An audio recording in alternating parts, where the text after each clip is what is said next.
تو وزیر نقوی نے بھی دے دیا, عائشہ نے بھی دے دیا, 3 ججوں نے کیوں دے دیا؟ میرے ملک میں انصاف نہیں ہو رہا.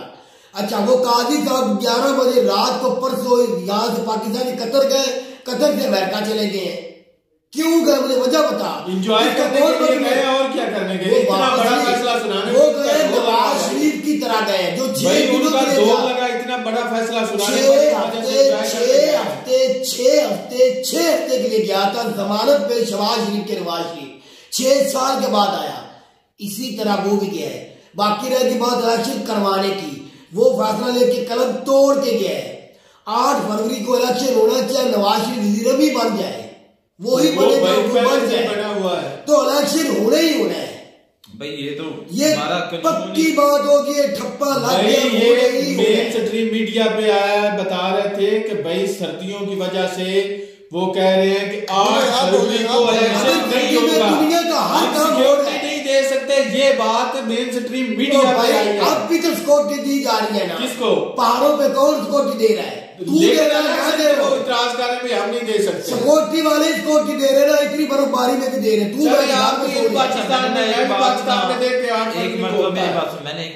سب کچھ ہونا ہے, سکیورٹی انڈیا کی بات کرتے ہیں, انڈیا کی بات کرتے ہیں, سب کچھ ہونا ہے. میں نے ایک سوال کیا تھا انڈین بھائیوں سے کہ جب آپ کے الیکشن ہوتے ہیں تو آپ کو پولیس اسٹیشن پر سیکورٹی کون دیتی ہے, آرمی دیتی ہے یا پولیس؟ تو انہوں نے کمنٹس میں کہا کہ پولیس بھی دیتی ہے. تو مجھے جو ہماری یہاں پر ہماری تو آرمی ہوتی ہے, تو پھر پتا چلا کہ آرمی کا ہونا ضروری کیونکہ ہینڈل ہی سارا کام یہ خود کرتی ہے. اپنی مرضی سے بھائی انڈیا کے اندر وہ کمانڈو ہوتے ہیں جو انڈیا کے سب سے مین کمانڈو ہے نا. نہیں بھائی انہوں نے کہا پولیس ہوتی ہے. بھائی وہاں پر یار کون سے دہشت گرد آ کے ووٹ دیتے ہیں پاکستان, بنگلہ دیش اور انڈیا, ان 3 کنٹریوں میں جتنے بھی بوتھ بڑے ہوتے ہیں ان کے اوپر لڑائی جھگڑا قتل و غارت ہو جاتی ہے, ایک دوسرے کو قتل کرتے ہیں. وہ تو ہمارے اپنے گاؤں میں بھی ہوتا ہے, وہ اٹھا کے نہیں بیلٹ باکس. تو میں کیا تجھے کہہ رہا ہوں, میں بھی وہی کہہ رہا ہوں, اس کی وجہ سے سپورٹ ہائی لائٹ کرنی پڑتی ہے. جانوں کو ضائع نہ ہو جائے, لڑائی نہ ہو جائے, کسی کی جان نہ ضائع ہو جائے, اس کو بچانے کے لیے. نہیں تو اتنی وہ دشمنی کے لیے نہیں کھڑے ہوتے, وہ سیفٹی کے لیے ہمارے لیے کھڑے ہوتے ہیں. کسی کی لڑائی جھگڑا نہ ہو, گولی نہ چلائے. بھائی اب الیکشن جو ہے نا وہ ہوں گے 2024 میں, انڈیا میں بھی ہو رہے ہیں, پاکستان میں بھی. بھائی تو بھی ہو سکتے ہیں بھائی, اسی سکول میں پاکستان میں 8 فروری کو اسی سکول میں 8 فروری کو تو بھی الیکشن ووٹ ڈالنے جائے گا. جس کو بھی ڈالے. اچھا انڈیا کے الیکشن سسٹم اور پاکستان کے الیکشن سسٹم میں کیا فرق نظر آتا ہے؟ زمین آسمان کا بھائی فرق ہے. کوئی مطلب آپ کیا ادھر بایو میٹرک سسٹم ہو گیا جو عمران, وہ پاکستان میں ادھر کوئی بھی الیکشن ہوا ہے نا تو کسی پارٹی نے چینج نہیں آیا, چیلنج نہیں کیا, ایکسپٹ کیا بھی ٹھیک ہوا. لیکن ادھر آئے روز جو بھی ہے وہ کہتا ہے مجھے اعتراض ہے, جس کے اگینسٹ میں چلا جائے فیصلہ وہ کہتا ہے مجھے اعتراض ہے. بھائی وہ ادھر ہلکے سے میرا جو بندہ ہے وہ ہارا نہیں ہے, اس کے دوبارہ ادھر بلوایا کروائی جائے. ادھر بلوایا جاتا ہے کہ چلو بلوایا کس طرح جاتا ہے, جس طرح اقرار الحق بول لے, جس طرح شیرین مزاری بول لی, جس طرح پی ٹی آئی کے فیض حسن چوہان بولے, جس طرح فرق حبیب بولے, اس طرح بلایا جاتا ہے. جس طرح اینکر جمیل فروکی بولے, اس طرح بلایا جاتا ہے. اور ان کی کنٹری میں اس طرح نہیں ہوتا, فیملی کو تنگ کیا جاتا ہے. اس میں بلایا جاتا ہے جمشید دستی کو مظفر گڑھ میں جنگ کے اندر کیا گیا, بلایا جاتا ہے. یہ بلوانے والے بلوا لیتے ہیں اس کنٹری میں, اس کنٹری میں اس کنٹری میں زمینی سمان کا فرق ہے. پی ٹی آئی کے جو ممبر تھے ان کے ساتھ پہ کیا ہوا ہمیں پتہ آگے کچھ بتایا. انڈیا کے اندر بھی اس طرح کی ایجنسی ہیں, اٹھاتی بندوں کو غائب کرتی ہیں, کر کے پھر ان کے جو دنیا کا چینج کرواتی ہے. ہمیں اس کے بارے میں دنیا کا بہترین کنٹری ہے جس میں سارے جائز کام ہوتے ہیں. کیا بات یہ بات ہے کہ جس طرح ہمارے بلوچستان میں بندوں کو اٹھایا جاتا ہے پتہ نہیں لگتا, اس طرح انڈیا کے اندر بھی بہت زیادہ بچوں کو اٹھایا گیا ہے, آج تک ان کا پتہ نہیں لگا. یہ ایک بہت بڑی لسٹ ہے, میں بہت بڑی بات کر رہا ہوں, بہت بڑی لسٹ ہے. میں پہلے ویڈیو میں طارق بھائی بھی بول چکے ہیں, میں بھی بول چکا ہوں. انڈیا کی ہی رپورٹ ہے, انڈیا کی ہی نہیں, انڈیا نے کیوں اٹھانا؟ اچھا انہوں نے کیوں اٹھایا؟ انہوں نے آواز بند کی ہے کہ کوئی پاکستان ہو سکتا ہے ادھر بھی ایسے کچھ مسئلہ ہو, لیکن یہ بہت بڑی بات کر رہے ہیں. یہ پاکستان کی ویڈیو نہیں ہے، میری ویڈیو نہیں ہے، طارق کی ویڈیو نہیں ہے، یہ ہم بھی انڈیا کی آواز بول رہے ہیں. بھائی کچھ کام کرو، یہ تو بہت زیادہ کام نہیں، بہت زیادہ ہے جو ان کے بھی مسنگ ہوئے ہیں، پتہ نہیں وہ. لیکن آج تک کسی مین سٹریم میڈیا پہ کسی جگہ پہ ان کی خبروں میں سنا نہیں ہے. میں کل تجھے ویڈیو دکھاؤں. یہ دونوں کنٹریوں میں پاکستان، انڈیا، بنگلہ دیش یہ ہوتا رہتا ہے. یہ تینوں ایک ہی تھالی کے چٹے بٹے ہیں. ہم تینوں ماں بھارت ہی تھا، ہم پہلے سارے ایک ہی تھے. ہمیں بھائی تو کیا کیا کیا کر رہے ہیں، ہم سب ایک ہی تھے ہیں. وہ تمہیں کمنٹس میں فرق پڑ گیا ہے، جاڑی تو لگ گئی نا وہ ڈور کی. ان کی سوچ اور ہے، ہماری سوچ اور ہے. پہلے سوچ وہی ہے، کوئی فرق نہیں. عوام میں کوئی فرق نہیں، بس سیاستدانوں میں فرق ہے. بھائی اگر فرق نہ ہوتا تو ہم بھی سی او کسی کمپنی کے ہوتے. تو بھائی ہمیں بھی کوئی فرق نہیں عوام میں. آپ جاتی نہ بنتے. ہماری جن اور کن نے بنایا؟ دہشت گردی کون لے کے آیا؟ کس کے ہاتھ میں تھی؟ بتائیں، تم بتاؤ نا. تو آپ نے بتایا. تو جہاد کا نام لے رہے، مجھے یہ بتا جہاد کرنے والوں کو کون نہیں پکڑتا، کون سپورٹ کرتا ہے؟ ہماری کمپنی کرتی ہے. تجھے پتا تیرے ملک میں کتنے بچے مدرسے میں ہیں، کتنے بچے ملک میں اسکول سے باہر ہیں؟ ہزاروں کی تعداد. 25 لاکھ کے اوپر بچے مدرسوں میں ہیں. تقریباً 2.5-3 لاکھ روپے بچہ ایسا ہے جو سکول سے باہر ہے. چلیے ملتا ہے ویڈیو میں. کیا بندہ ہے تو. اللہ حافظ.